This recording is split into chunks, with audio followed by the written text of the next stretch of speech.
mari kita berdoa. Bapa yang ada dalam kerajaan surga, kami mau memberikan hati kami kepada Tuhan. Dan hanya karena anugerah Tuhan,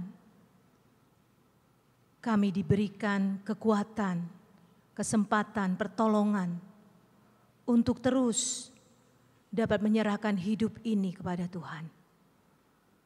Dan kami percaya Tuhan, tak kala kami menyerahkan hidup kepada Tuhan, percaya kepada Tuhan, Tuhan akan bertindak. Tuhan akan menyatakan jalan-jalan Tuhan di dalam kehidupan kami. Terima kasih Tuhan, saat ini Engkau beri kesempatan kepada kami untuk boleh bersama beribadah. Dan saat ini kami akan bersama merenungkan firman-Mu. Mohon Roh Kudus menerangi hati dan pikiran kami. Kuasa Tuhan Yesus Kristus dinyatakan. Kasih Bapa melingkupi kami semua. Dan biarlah pribadi lepas pribadi boleh mengalami perjumpaan dengan Tuhan. Teguran dari Tuhan memberi kami kekuatan untuk mau terus belajar hidup seturut dengan kehendak Tuhan. Tuhan tolong kami semua, berkati kami. Di dalam nama Tuhan Yesus Kristus kami sudah berdoa. Semua yang percaya katakan amin. Silakan duduk.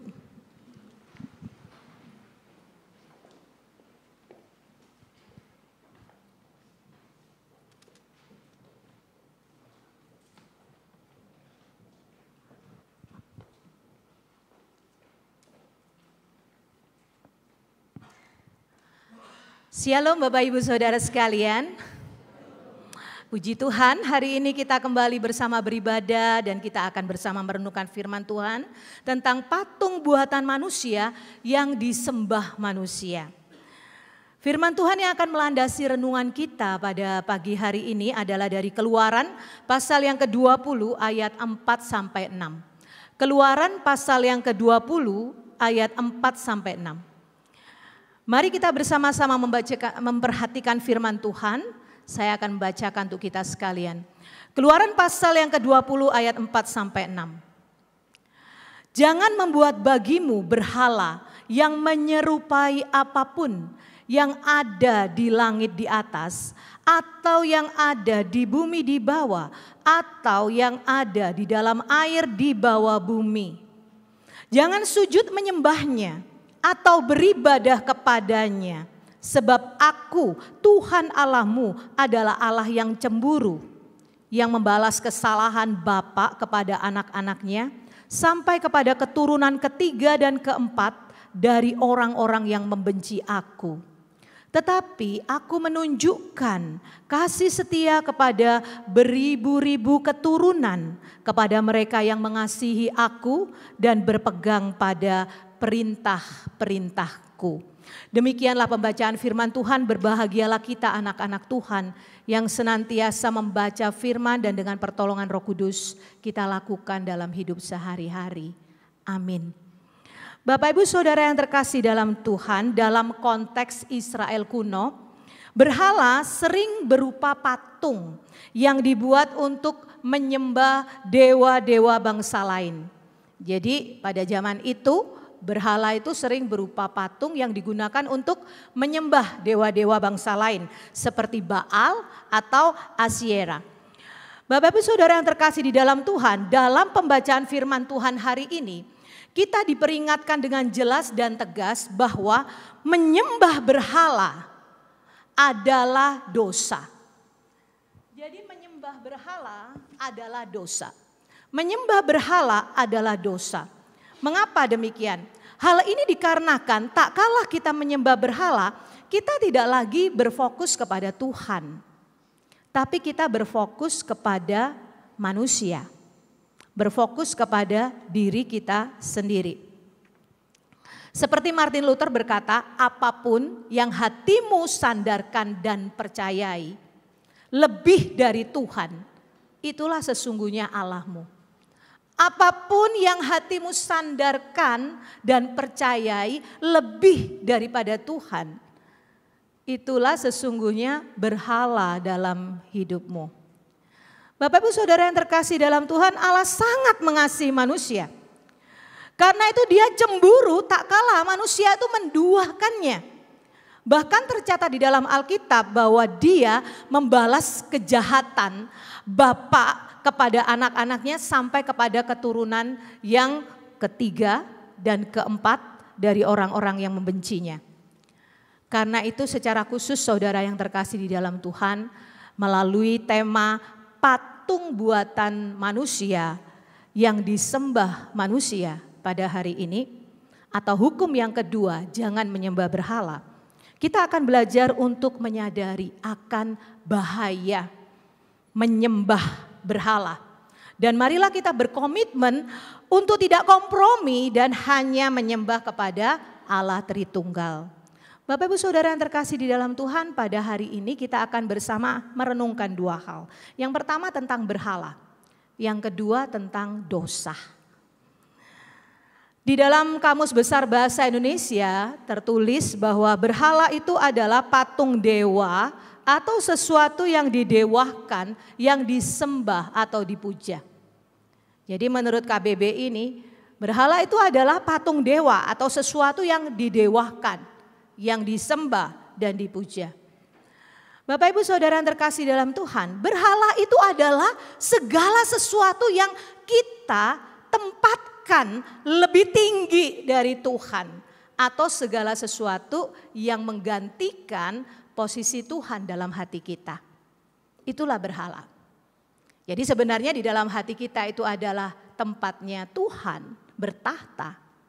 Tetapi posisi itu bergeser menjadi sesuatu yang mungkin lebih memikat kita, lebih penting bagi kita, lebih berharga untuk kita. Itulah berhala. Billy Graham katakan setiap hal yang kamu cintai lebih dari Tuhan adalah berhala. Setiap hal yang kita cintai lebih dari Tuhan itu adalah berhala. Bahkan A.W. Tozer berkata bahwa berhala itu bukan hanya patung yang disembah Bapak Ibu. Tetapi juga segala sesuatu yang mengambil tempat Tuhan di hatimu. Itulah berhala. Jadi bukan hanya patung yang disembah, tetapi segala sesuatu yang mengambil tempat Tuhan di hati kita. Bapak, Ibu, Saudara yang terkasih di dalam Tuhan, pada zaman saat ini berhala tentu bukan hanya patung. Berbagai macam bentuk berhala itu ada di dalam kehidupan kita. Misal di dalam kehidupan keluarga. Ketika kita masih muda, kita jatuh cinta kepada seseorang yang kita cintai. Akhirnya kita memutuskan untuk menikah kepada kekasih kita. Kita menikah dengan kekasih kita, kita diberkati di gereja. Apa yang dipersatukan oleh Tuhan itu tidak bisa, jangan diceraikan oleh manusia. Bapak Ibu Saudara yang terkasih dalam Tuhan, jadi jelas ketika kita menikah, kita tahu pernikahan itu adalah pernikahan yang kudus. Merupakan perjanjian kita dengan Tuhan. Bahwa Tuhan yang telah mempertemukan kita dengan kekasih kita. Namun apa yang terjadi dalam perjalanan kehidupan pernikahan kita? Sangat tidak mudah menjalani kehidupan pernikahan tentunya. Tahun ini saya menikah berapa tahun ya? 23 tahun. 23 tahun bukan merupakan perjalanan yang mudah. Jadi Bapak Ibu Saudara yang terkasih di dalam Tuhan, kadang di dalam kehidupan pernikahan begitu banyak hal yang terjadi. Bahkan akhirnya tak terhindarkan. Disitulah terjadi apa yang disebut dengan perselingkuhan. Hawa nafsu kita, itu yang menjadikan kita akhirnya memilih orang yang lain dan melukai kekasih yang mungkin Dan memang benar kita pernah mencintainya, karena itu dia menjadi pasangan kita. Jadi hawa nafsu itu bisa menjadi berhala dalam kehidupan kita. Kita begitu menyembahnya, kita begitu menurutinya. Dan akhirnya di dalam keluarga kita pun terjadi begitu banyak ketidakharmonisan.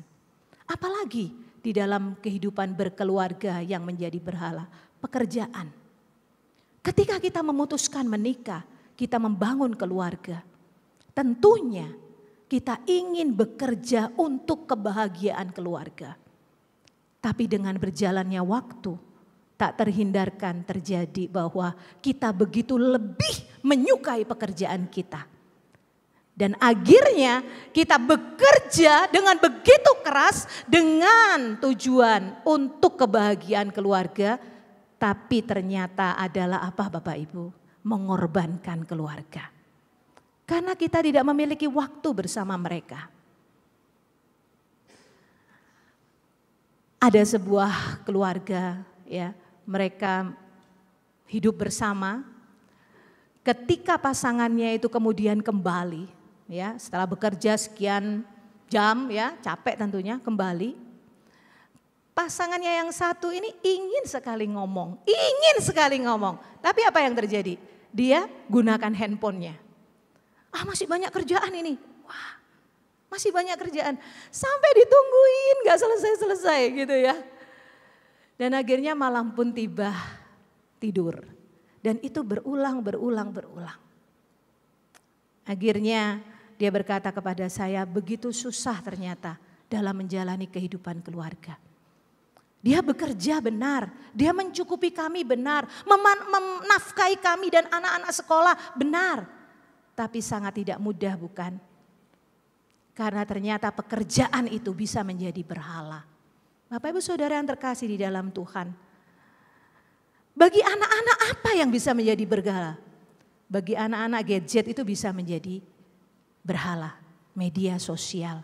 Begitu enggak pegang handphone sudah langsung tantrum. Ya. Jadi begitu gak main games langsung marah-marah. Disuruh makan gak mau, masih tuang sedikit lagi, tunggu sebentar gitu ya. Nah jadi waktunya mandi, tunggu sebentar. Saudaraku yang terkasih dalam Tuhan, begitu mengikat hati anak-anak.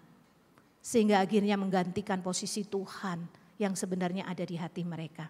Bagi remaja Bapak Ibu, apa yang bisa menjadi berhala bagi mereka? Popularitas dan pengakuan diri. Remaja sangat ingin diakui. Ini aku ada di sini. Ini aku ada di sini. Apapun yang mereka alami, rasakan, mereka bisa tulis di sosial media. Bahkan itu bisa menjadi dalam tanda kutip mungkin penanda untuk orang-orang tertentu begitu ya. Jadi saudara yang terkasih di dalam Tuhan, remaja itu juga bisa yang menjadi berhalanya itu adalah apa saudara? Asmara, hubungan percintaan. Betapa bagi mereka itu terobsesi sehingga ketika mereka mengenal lawan jenis pacaran, mereka melupakan tanggung jawab mereka untuk belajar bahkan masa depan mereka. Ya, jadi mereka itu bisa nggak bisa berhenti memegang handphone dengan pacarnya begitu pulang sekolah. Ada saudaraku ya, sepasang remaja yang lagi jatuh cinta. Jadi begitu udah pulang sekolah ya, handphone itu nggak mati. Kenapa? Karena dia bicara sama siapa saja, pacarnya tuh pingin tahu. Jadi begitu obsesi gitu ya. Jadi betul-betul kamu ngomong apa sama dia, kamu begitu takut gitu. Saudara yang terkasih dalam Tuhan, itulah yang terjadi. Jadi satu hubungan asmara pun itu bisa menjadi berhala. Begitu tidak percayanya. Saudara yang terkasih di dalam Tuhan, kita lihat di sini bagaimana dengan pemuda saudara. Apa yang kira-kira yang menjadi berhala nih bagi pemuda? Tentu adalah karir dan kesuksesan. Karena mereka adalah orang-orang yang ingin mengejar dan mendapatkan banyak uang. Adalah masa-masa usia produktif. Bahkan mungkin juga mereka yang berkuliah, mereka ingin sekali mendapatkan nilai yang sangat tinggi. Itu sangat baik. Tetapi jangan sampai pencapaian-pencapaian itu menjadi berhala di dalam kehidupan kita.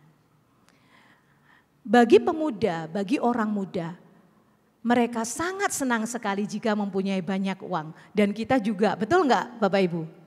Ya, karena itu kan ada lagu, apa yang dicari orang apa? Apa yang dicari orang lebih keras? Apa yang dicari orang pagi? Apa ya? Pagi, siang, malam, petang gitu ya. Apa itu Bapak Ibu? Uang. Bukan Tuhan Yesus. Apa yang dicari Tuhan? Saya. Apa yang dicari Tuhan? Saya. Apa yang dicari Tuhan pagi, siang, malam, petang? Siapa? Orang yang berdosa. Tuhan selalu cari kita. Tuhan ingin posisinya di hati kita itu tidak tergeser oleh apapun juga. Bapak Ibu Saudara yang terkasih di dalam Tuhan.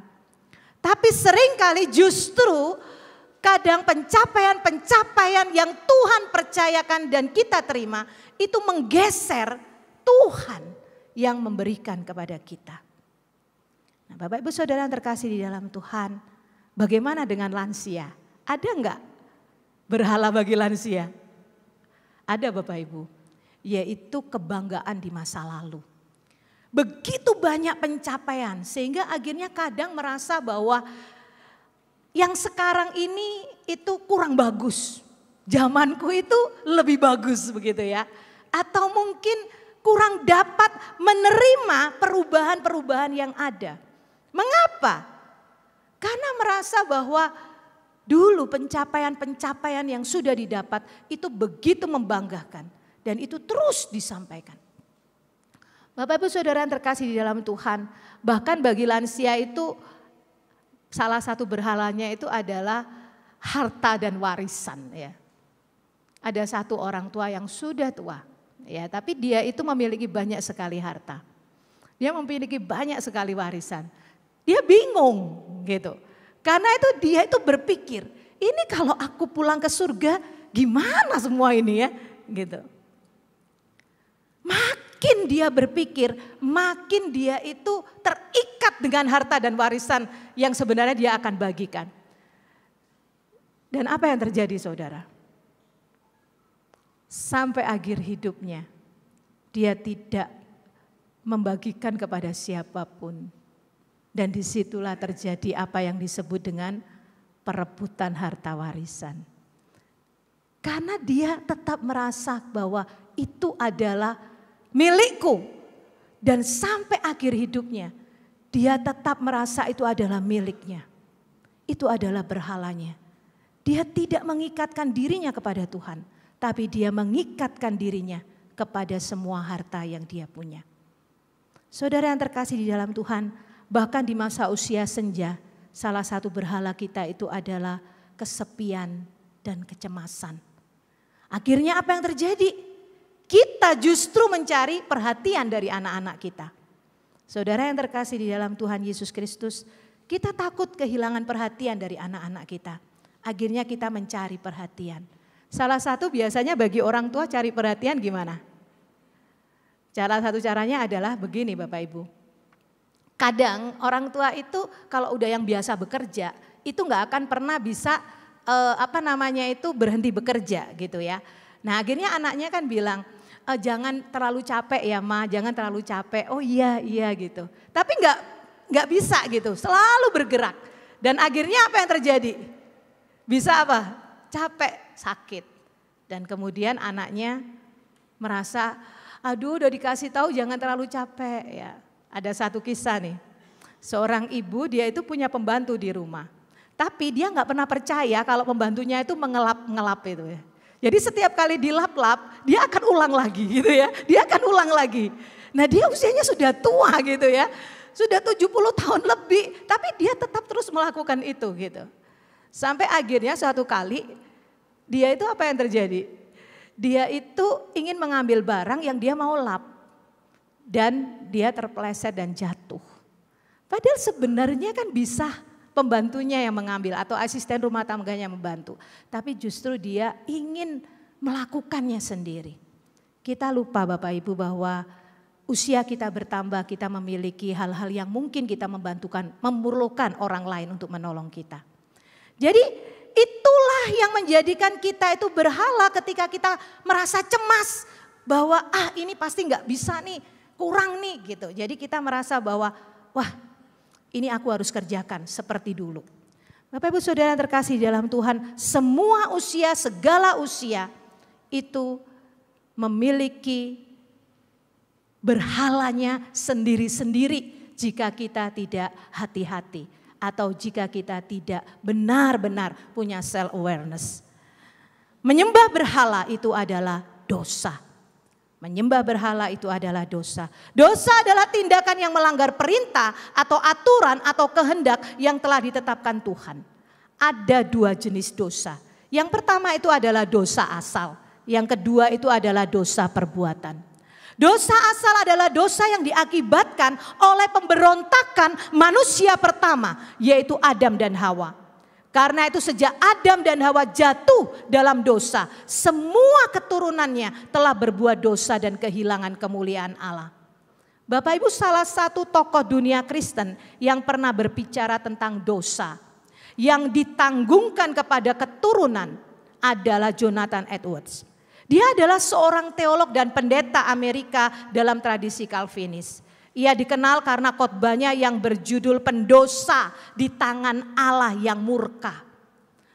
Nah, dalam teologianya Edwards itu menegaskan bahwa konsep dosa asal yang berarti bahwa seluruh umat manusia mewarisi dosa Adam dan berada dalam kondisi dosa sejak lahir. Selain Edwards saudaraku, Agustinus seorang bapak gereja dan teolog Kristen juga menekankan bahwa dosa asal diwariskan dari Adam kepada seluruh keturunannya.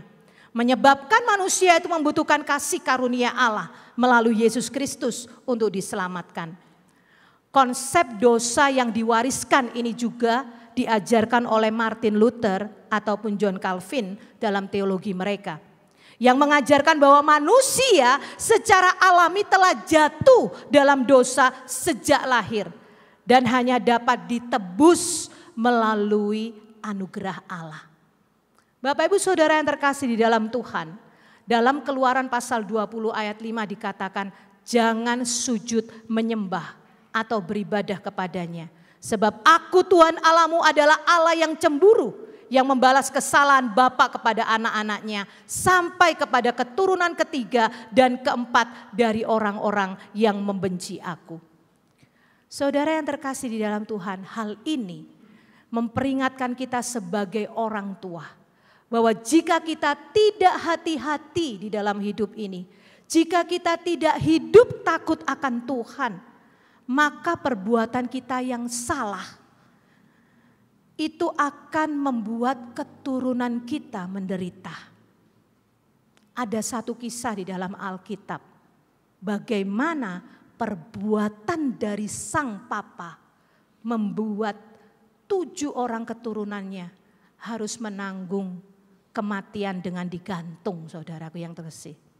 Di dalam 2 Samuel pasal 21 ayat 1 sampai 9 diceritakan bahwa pada masa pemerintahan Raja Daud terjadi kelaparan 3 tahun. Dan pada saat itu Raja Daud berdoa, bertanya kepada Tuhan, Tuhan, mengapa terjadi kelaparan ini? Beritahukanlah, tunjukkanlah. Pada saat Raja Daud berdoa kepada Tuhan, Tuhan kemudian memberitahu bahwa kelaparan itu terjadi karena dosa Saul yang telah membunuh orang Gibeon.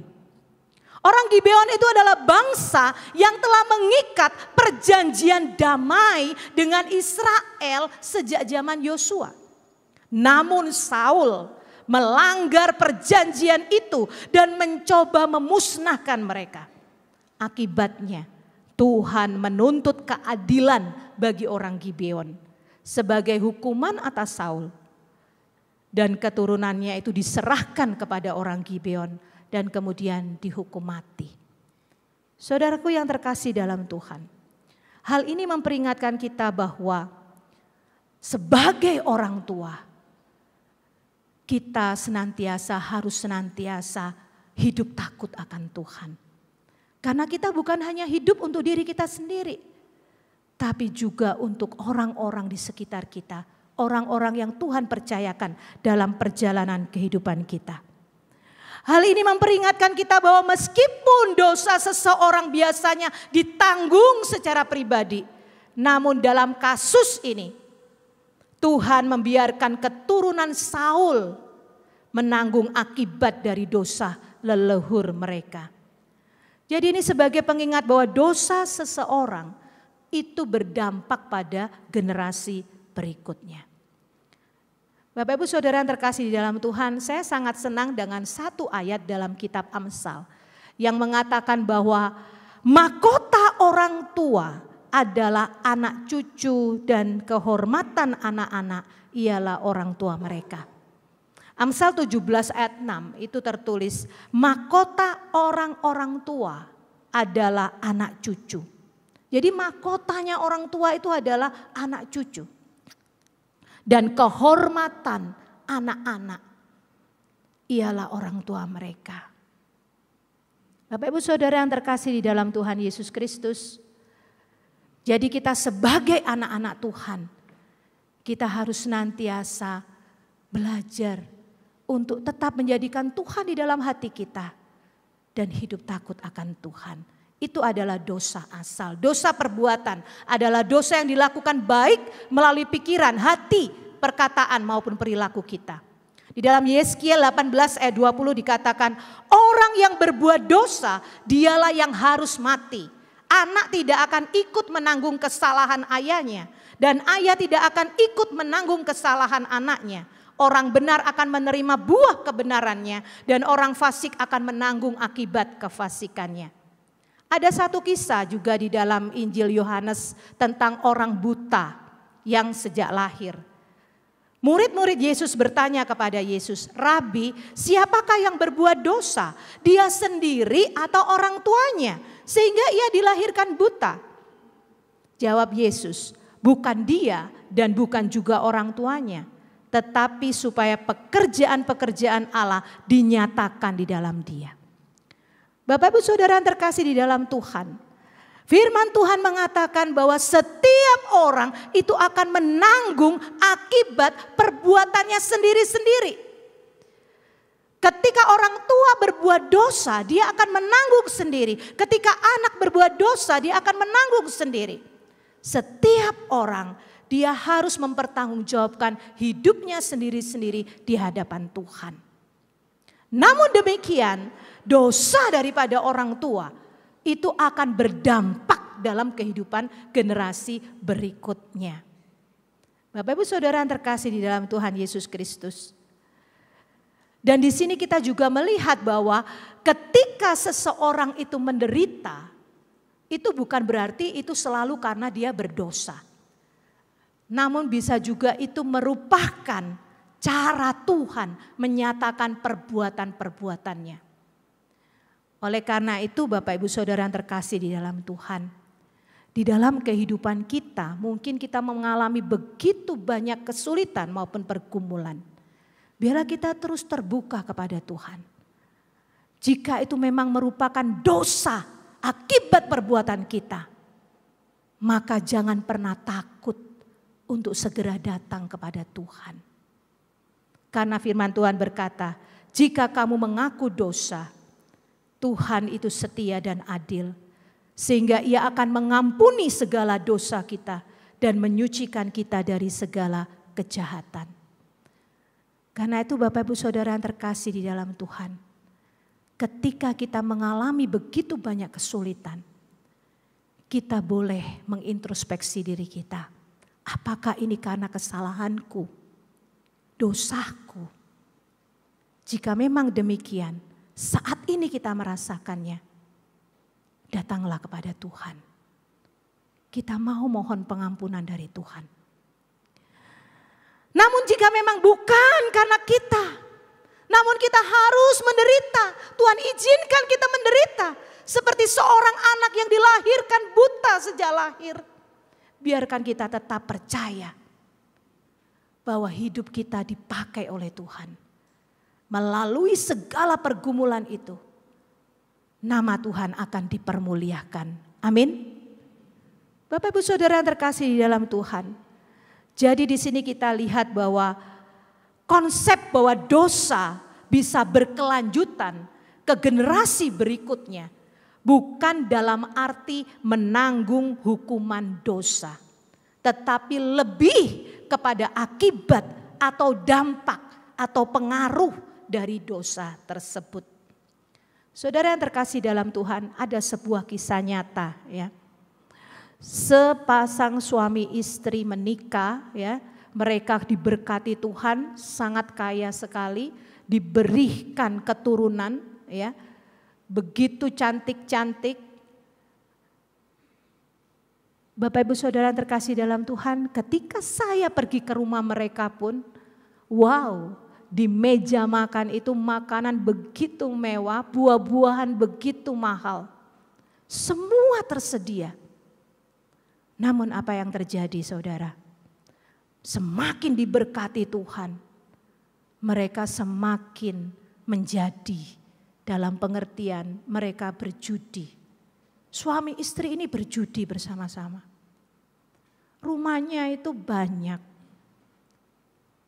Usahanya juga besar. Tapi mereka suka sekali berjudi. Apa yang terjadi saudaraku? Hari ini tidak ada semuanya. Mereka bekerja suami istri di masa tua. Ikut orang saudara. Habis. Apa yang terjadi dengan anak-anaknya? Pada masa itu anak-anaknya pakaiannya begitu mahal-mahal. Tapi sekarang anak-anaknya juga harus hidup dengan sangat terbatas. Saudara yang terkasih dalam Tuhan. Kesalahan, dosa orang tua akan ditanggung oleh orang tua itu sendiri. Tetapi itu bisa berdampak kepada generasi berikutnya. Hari ini, saat ini, mereka sekeluarga secara finansial tidak sekaya dulu. Namun bersyukur Tuhan tetap peliharakan mereka. Bapak Ibu Saudara yang terkasih di dalam Tuhan. Karena itu ketika Tuhan berikan kita hidup, Tuhan percayakan begitu banyak hal. Biarlah kita tidak mengikatkan diri kepada semuanya itu. Tetapi tetap mengikatkan diri kepada Tuhan. Ingat semuanya itu adalah berkat Tuhan. Titipan Tuhan. Kita mau menikmatinya di dalam anugerah Tuhan. Karena itu jika kita melakukan dosa, kita harus mau cepet-cepet nih. Cepet-cepet, jangan tunggu besok. Sekarang, datang sama Tuhan. Jangan tunggu nanti, hari ini, saat ini, datang sama Tuhan. Jika kita benar tahu kita lakukan dosa nih, datang sama Tuhan. Jangan tunggu nanti. Sekarang kita mau datang sama Tuhan. Karena Tuhan itu selalu menunggu kita. Dan Dia itu setia dan adil. Dia mau mengampuni kita. Jangan lari dari Tuhan. Jangan jauh dari Tuhan. Cepat datang sama Tuhan. Bilang sama Tuhan, mohon belas kasihannya. Tuhan pasti akan mengampuni kita. Amin. Dia penuh kasih sayang. Saudara yang terkasih dalam Tuhan, ingatlah kita telah dibeli dan ditebus oleh Tuhan Yesus. Dan harganya telah lunas dibayar. Biarlah kita mau memuliakan Tuhan melalui kehidupan kita. Melalui renungan firman Tuhan pada pagi hari ini saudaraku, apa sih yang menjadi pesan Tuhan? Pesan Tuhan itu terdapat di dalam Matius pasal 22 ayat 37. Jawab Yesus kepadanya, kasihilah Tuhan Allahmu dengan segenap hatimu dan dengan segenap jiwamu dan dengan segenap akal budimu. Dan jika kita melakukan ini, nikmatilah janji Tuhan ini di dalam Keluaran 20 ayat 6. Tetapi aku menunjukkan kasih setia kepada beribu-ribu keturunan, kepada mereka yang mengasihi aku dan berpegang pada perintah-perintahku. Pada Ulangan pasal 7 ayat 9 dipertegas lagi, sebab itu haruslah kau ketahui bahwa Tuhan Allahmu dialah Allah, Allah yang setia, yang berpegang pada perjanjian dan kasih setia kepada orang yang mengasihi Dia dan memegang perintahnya sampai 1000 keturunan. Jadi Bapak Ibu Saudara yang terkasih dalam Tuhan, sampai 1000 keturunan kita, Tuhan akan tetap peliharakan dengan sangat baik. Jika kita sungguh-sungguh hari ini terus belajar hidup mengasihi Tuhan. Dengan segenap hati, dengan segenap jiwa, dengan segenap akal budi kita. Saya akan menutup renungan firman Tuhan ini melalui satu ilustrasi, saudara. Saya tanya dulu ya, permisi ya. Siapa di sini yang pernah naik pesawat, angkat tangan. Angkat tangannya lebih tinggi supaya aku tahu nih yang pernah naik ya. Nah, kalau nggak pernah naik, sebentar lagi kita naik, oke? Nah, jadi saya percaya mayoritas kita di sini udah pernah naik pesawat ya. Saudara, ada satu orang belum pernah naik pesawat.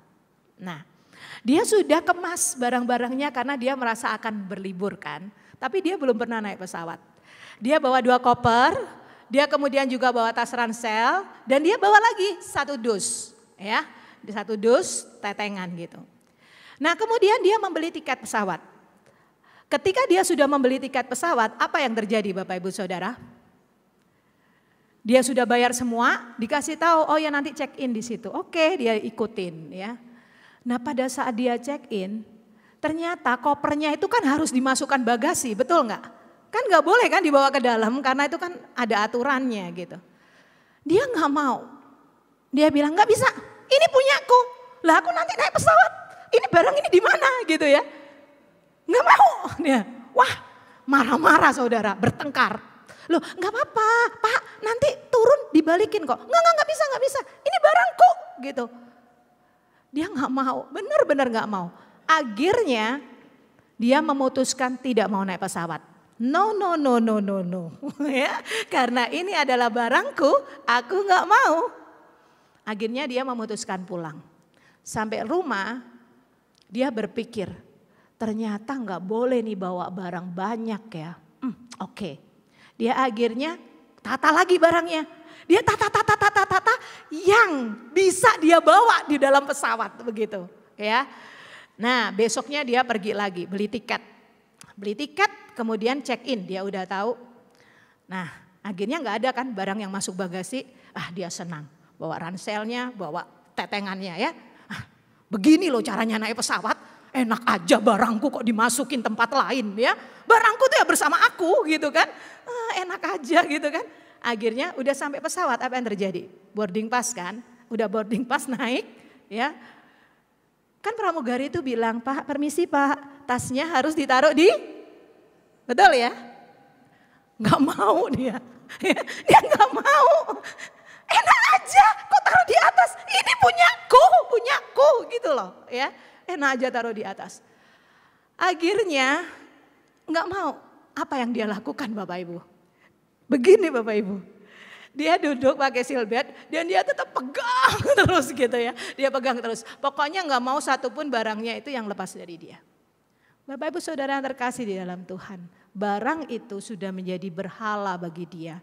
Karena dia begitu memujanya, begitu menyembahnya, begitu terikat. Sampai dia takut untuk berpisah. Bapak Ibu Saudara yang terkasih di dalam Tuhan. Di dalam keluarga Tuhan memberi kita anak.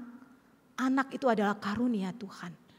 Jangan sampai anak itu menjadi berhala dalam hidup kita. Kita ikat kita dengan anak kita. Kita takut masa depan anak kita. Kita begitu khawatir. Padahal kita lupa Tuhan yang mempercayakan, Tuhan pasti menjamin masa depan mereka. Amin. Tuhan pasti akan memeliharakan semua keturunan kita dengan baik. Tapi ketika kita tidak mengikatkan sungguh hati kita kepada Tuhan. Begitu banyak kekhawatiran kita, kecemasan kita, ketakutan kita. Saudaraku yang terkasih dalam Tuhan. pengetahuan, kepandaian, jabatan, kekayaan, pasangan, apapun itu, kesehatan, kecantikan, kegantengan kita semua, itu semua adalah anugerah Tuhan. Apakah kita terikat dengan itu atau justru kita terikat kepada Tuhan yang memberikan semuanya itu? Bapak Ibu Saudara yang terkasih dalam Tuhan, C.S. Lewis berkata, jangan biarkan berkat Tuhan menjadi berhala dalam hidupmu. Karena berkat itu sendiri tidak dapat menggantikan Sang Pemberi. Jangan pernah biarkan berkat Tuhan menjadi berhala dalam hidupmu. Karena berkat itu sendiri tidak dapat menggantikan Sang Pemberi. Amin saudaraku. Mari kita ikatkan diri kepada Tuhan. Saudara yang terkasih dalam Tuhan, 2 pertanyaan refleksi kita. Apakah ada sesuatu yang lebih engkau cintai daripada Tuhan? Apakah ada sesuatu yang lebih engkau cintai daripada Tuhan? Maukah saat ini kita bertekad hanya menyembah kepada Allah Tritunggal? Saya mengajak kita mengangkat satu pujian, selidikilah aku, lihat Tuhan hatiku, apakah aku sungguh mengasihimu Tuhan. Tuhan tolonglah aku untuk terus mengikatkan hatiku ini kepadamu, Sang Pemberi hidup, Sang Pemberi berkat, Sang Pemberi segalanya di dalam kehidupan kita di dunia ini. Mari kita angkat pujian ini bersama-sama, selidikilah aku.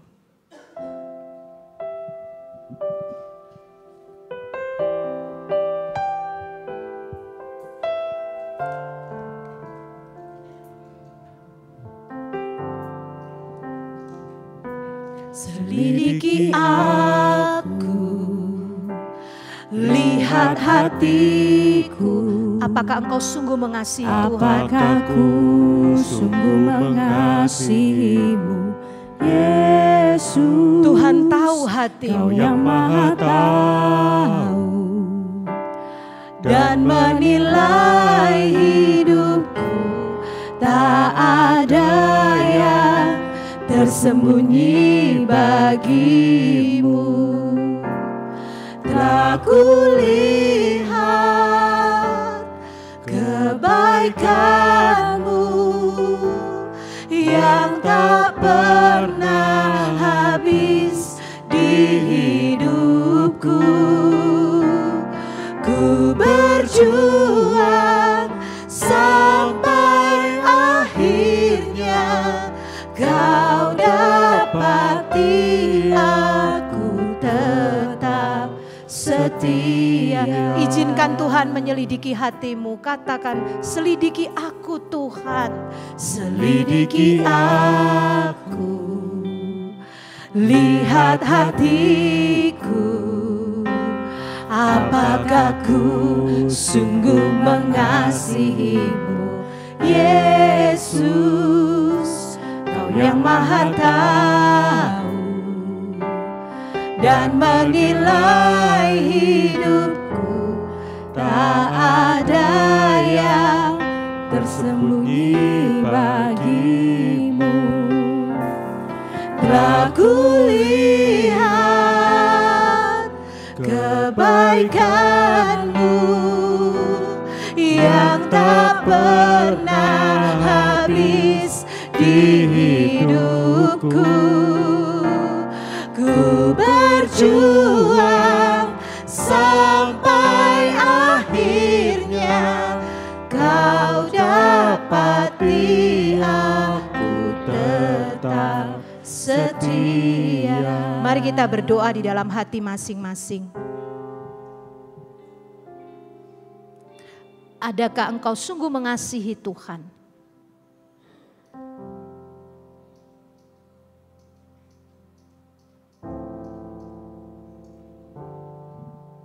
Lebih dari segalanya.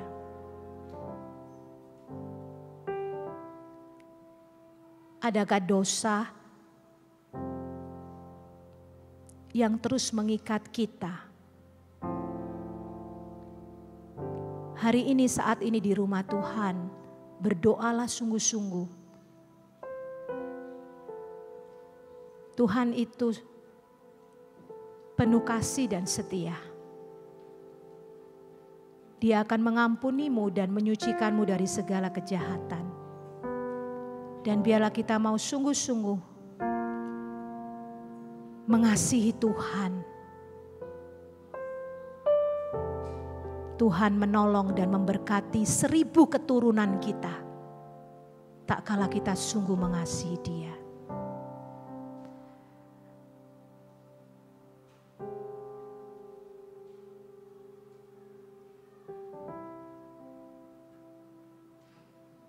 Bapa yang ada dalam kerajaan surga, terima kasih untuk firman Tuhan yang kembali mengingatkan kami untuk terus belajar hidup mengasihi Tuhan dengan segenap hati, dengan segenap jiwa, dengan segenap kekuatan, dengan segenap akal budi kami. Tolong kami Tuhan, untuk kami boleh terus hidup seturut dengan kehendak-Mu. Tolong kami Tuhan, untuk boleh mengalami akan rahmat keberkatan daripada-Mu. Kami percaya Tuhan, setiap kami yang sungguh hidup mengasihi Tuhan, 1000 keturunan kami, Tuhan peliharakan, Tuhan melindungi, Tuhan memberkati. Tolong kami Tuhan, hanya menyembah kepada-Mu, Allah kami yang hidup, Allah Bapa, Putra dan Roh Kudus, Allah yang sudah menyelamatkan kami. Terima kasih Tuhan, jaga hati kami, dan biarlah Engkau terus senantiasa menguasai hati dan kehidupan kami. Berkati kami semua di tempat ini ya Tuhan, di dalam nama Tuhan Yesus Kristus kami sudah berdoa. Semua yang percaya katakan, Tuhan memberkati.